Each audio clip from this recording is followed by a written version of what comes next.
अरे बहू, चाय ले ले, उठ जा बेटा। अरे मम्मी रहने देती ना, मैं उठ तो रही थी। अरे कोई बात नहीं, खाने में क्या बनाना है वो बता दे। देख लो माँ, कुछ भी जो ये कहे बना लेते हैं। बेटा, मैंने तो जो सब्जी थी वो काट दी है, तू बस रोटियां बना लेना। ये हर रोज सुबह का सीन था ममता के ससुराल का। एक दिन पड़ोसन कहती है, अरे बहन जी, सारा दिन काम करती रहती हो, थकती नहीं क्या आप? बहू क्या करती रहती है सारा दिन? अरे वो भी कुछ ना कुछ करती ही रहती होगी। अब इतनी भी बूढ़ी तो नहीं हूं मैं जो बैठ जाऊं कि सामने काम पड़ा है और मैं बैठी रहूं।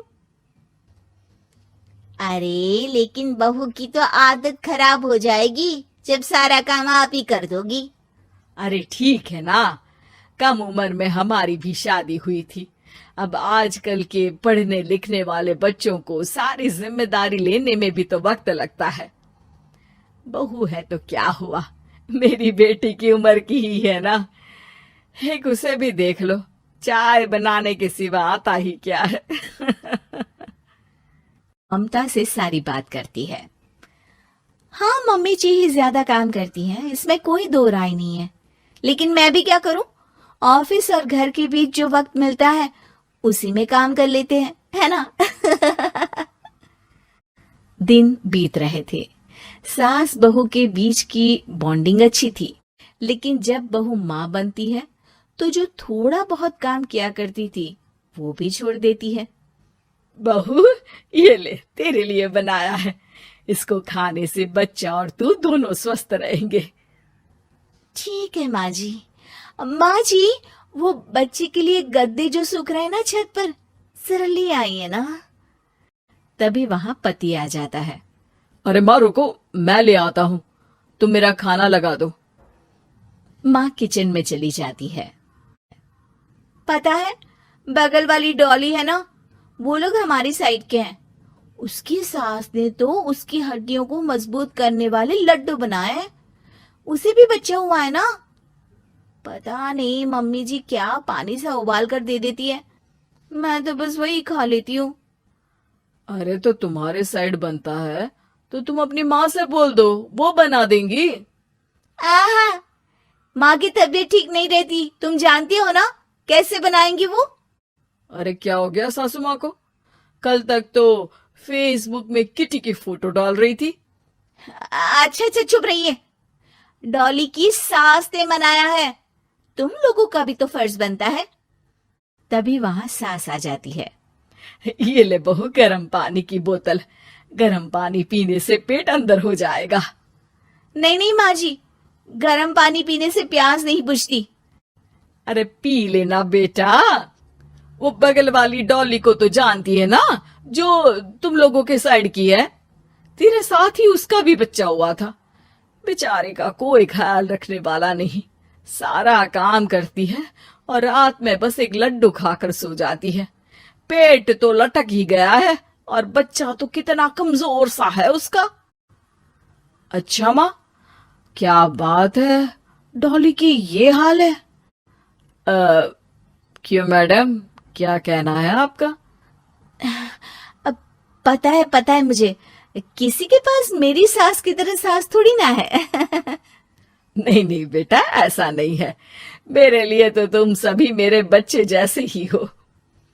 ममता को समझ में नहीं आता कि वो सास में कैसे कोई बुराई निकाले, क्योंकि हर कोई उससे उसकी सास की तारीफ ही किया करता था। एक रोज ममता के घर उसकी ननद आती है।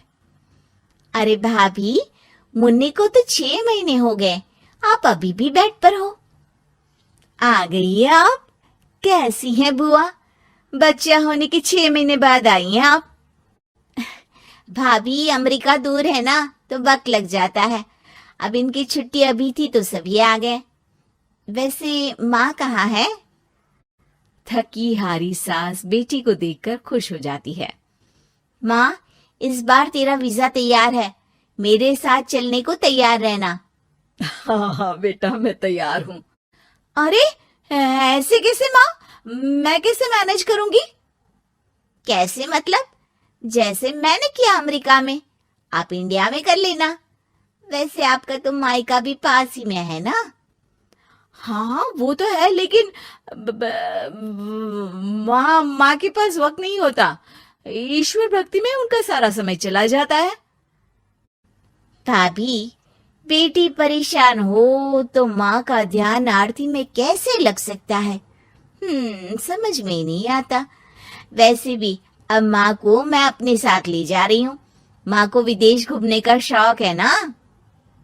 ममता मन मारकर चुप हो जाती है, लेकिन मन ही मन सोचती है कि वो कैसे सारा काम मैनेज करेगी।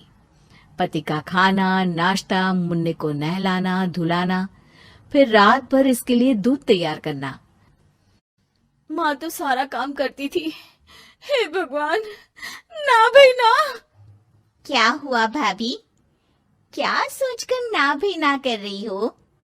अरे कुछ नहीं, बस बच्चे के बाद से कमजोरी ज्यादा हो गई है ना, तो अचानक से बड़बड़ाने लगती हूँ मैं। अगले दिन ममता अपनी माँ को फोन करती है। राधे राधे।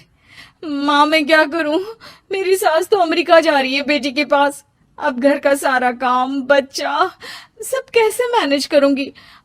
तू आ जाना माँ कुछ महीनों के लिए मेरे पास। अरे ना ना ममता, मेरे बस की बात नहीं है काम धाम। अरे तू तो जानती है ना, मैंने तो तेरे भाई की शादी भी गरीब गांव की लड़की से इसीलिए ही की थी कि वो चुपचाप घर का सारा काम करे। वैसे भी अब तो आदत भी नहीं रही मेरी काम करने की। ममता को माँ पर बहुत गुस्सा आता है। ठीक है माँ, देख लूंगी मैं, लेकिन मेरी मुसीबत के वक्त आप मेरा साथ नहीं दे रही है। अब भूल जाना मुझे। ममता गुस्से में आकर फोन रख देती है और रोने लगती है, लेकिन बेचारी करे भी तो क्या। अब सास और ननद दोनों घर का काम करते, नेहा आराम करती, लेकिन अब आराम में भी उसे चिंता रहती। और फिर वो दिन भी आ जाता है जब ननद का जाने का वक्त आ जाता है। भाभी मैं जा रही हूँ, अपना और मुन्ने का ख्याल रखना।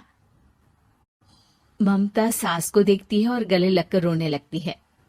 माँ जल्दी आ जाना। सास मुस्कुराकर कहती है। कहाँ से ममता, मैं कहीं नहीं जा रही।